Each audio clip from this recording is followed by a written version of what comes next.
특징주 공장입니다. 정말 오랜만에 이분과 함께 할 것 같아요. 사실은 떠나 계셔서 정말 아쉬웠었는데요.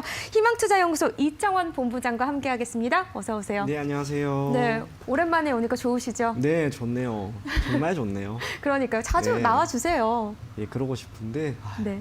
그놈의 육아가 뭔지 정말 힘이 그러게요. 듭니다. 육아 때문에 힘들어하신 분이 참 네. 많네요. 그래도 그만큼 보람은 있으시죠? 그럼요. 즐겁죠. 다시 이렇게 즐거우시죠? 나오는 게. 예. 네. 좀 더 웃어주셔야 될 것 같은데요. 예, 그래야 되는데 또 쉽지는 않네요, 그게. 알겠습니다. 아마 많이 네. 공감하실 것 같아요. 자, 그러면 저희 좀 시장 이야기와 함께 또 여러 가지 질문을 또 드려보도록 하겠습니다. 일단은 제가 오늘 앵커 브리핑으로 비트코인 그리고 암호화폐 얘기를 좀 다뤄봤습니다. 사실은 안 다룰 수가 없었던 게 정말 시장의 열기도 뜨겁고요. 또 이전과는 다른 느낌이라는 게 좀 분명하다라는 생각이 네. 듭니다. 그러니까 투기성으로 계속 여겨졌다면 사실 지금 같은 경우는 금융사들도 계속해서 들어오고 있고 네. 은행권도 지금 너도 나도 이걸 숟가락을 얹어야 되는 거 아닌가 또 네. 이런 기사들도 계속 나오고 있는 상황 아닙니까?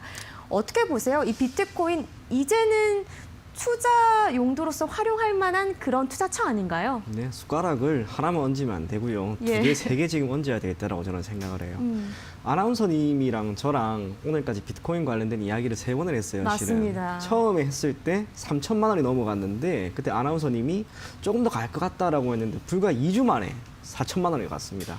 그리고 대단했죠. 나서 4,500만 원 정도까지 간 이후로 지난 제닛 옐런 의장이었죠. 통화가 가지고 있는 신뢰도에 대한 의구심을 제시하면서 급락이 나왔는데 이후 금방 우리나라 돈으로 5천만 원까지 올라가는 모습이 나오죠. 여기에서 우리가 생각해 봐야 할 것은 비트코인 가격 상승에 영향을 미칠 만한 변수가 과연 무엇이었는가? 첫 번째, 통화가 가지고 있는 신뢰도 때문이었는지, 그게 아니라면 풍부한 유동성과 투기적인 거래 때문이었는지 그걸 보시면 될 것 같은데 당연히 답은 후자죠. 그렇기 때문에 지금 비트코인 가격은 계속해서 올라가고 있는 것 같고 우리가 넓은 의미로 증권이라고 하는 것에 대한 개념을 명확하게 내린다면 비트코인이 왜 투자 대상으로서 적합한지도 알 수가 있습니다.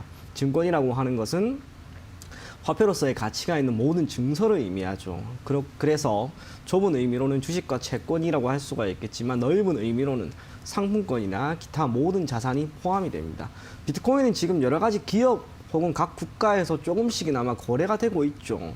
그렇다면 충분히 증권으로서의 가치가 있는 것이고 이 비트코인을 기반으로 하고 있는 거래소도 있다라고 하는 점을 토대로 추후에 분명 한 가지 통화로서 충분히 인정을 받을 수 있지 않을까 그렇게 생각을 합니다. 시간은 조금 걸릴지 모르겠지만 비트코인은 결국에는 하나의 증권으로서 충분히 인정을 받을 것이고 그때 가서 화폐 가치는 크게 증가할 수 있을 것으로 보여집니다. 지금 결코 멈추지 않을 거예요. 약간의 조정은 있다 하더라도 지금 시점에서 아까 아나운서님 말씀하신 것처럼 숟가락을 조금 얹어보는 것도 좋지 않을까 그렇게 생각이 됩니다. 네, 그리고 저는 이제 제도권에 들어오게 됐다는 것만으로도 분위기가 정말 많이 달라졌다는 걸 체감할 수 있는 게 아닌가라는 생각이 들거든요. 네, 그렇죠. 예전에 2017년 아까 이야기하셨는데 그때 비트코인이 제가 기억하기로 원화 기준으로 약 200만 원 정도에서 400만 원 정도까지 올라갔어요. 그때 막 거래소가 만들어지기 시작을 했고 개인 투자자들이 많이 유입이 되기 시작을 했습니다. 당시에 기관 투자자들은 특별히 여기에 대해서 관심을 보이거나 투자를 하진 않았지만 지금은 완전히 다르죠. 개인뿐만 아니라 기관, 외국인 할 것 없이 모두 다 투자가 진행이 되고 있다는 점. 그게 하나의 신호라고도 할 수 있을 것 같아요. 가격 상승에 베팅을 하는 것이지 가격 하락에 베팅을 하는 것은 아닌 만큼 기관 투자자의 신규 매입이라고 하는 것이 하나의 긍정적인 신호로 여러분들이 생각하시면 좋지 않을까 그렇게 생각을 하고요. 원화 기준 1억 정말 갈 겁니다. 시간은 조금 걸리겠지만 예. 분명히 갈 것 같고요. 아마 2주 정도만 있어도 6천만 원 갈 거라고 생각이 되니까 비트코인 가급적이면 지금 시점에서 포트폴리오에 조금 담아보는 것도 괜찮지 않을까 그렇게 생각이 됩니다.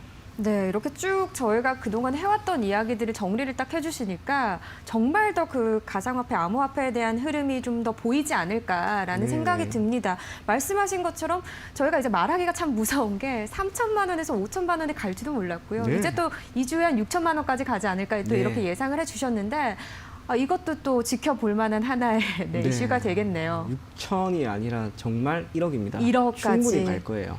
네, 이런 부분들까지 좀 염두하시면서 그럼 투자 전략을 좀 세우셔야 될 것 같은데 그렇다면 이게 주식 쪽이랑 연관을 짓는다면 결국은 이제 관련 종목들을 눈여겨봐야 하는 거잖아요. 근데 네. 제가 개인적으로 좀 궁금한 부분은 사실 아직까지는 무서워서 직접 암호화폐에 투자하는 건 좀 힘들 것 같다라는 분들도 계시거든요. 개인 투자자분들 중에서. 네. 그럼 눈을 조금 돌려서 아직도 좀 주식시장으로 관련주로 들어오는 게 나은 건가요? 아니면은 직접 투자를 그래도 조금 더 같이 고려해 보시는 게 좋을까요? 저는 가능하다면 직접 투자가 더 좋을 것 같아요. 최근에 관련된 종목들의 주가 상승이 분명 나오고 있기는 한데 비트코인의 가격 상승, 예를 들면 한 석 달 정도 전 대비 약 2배가 올랐습니다. 비트코인 가격은.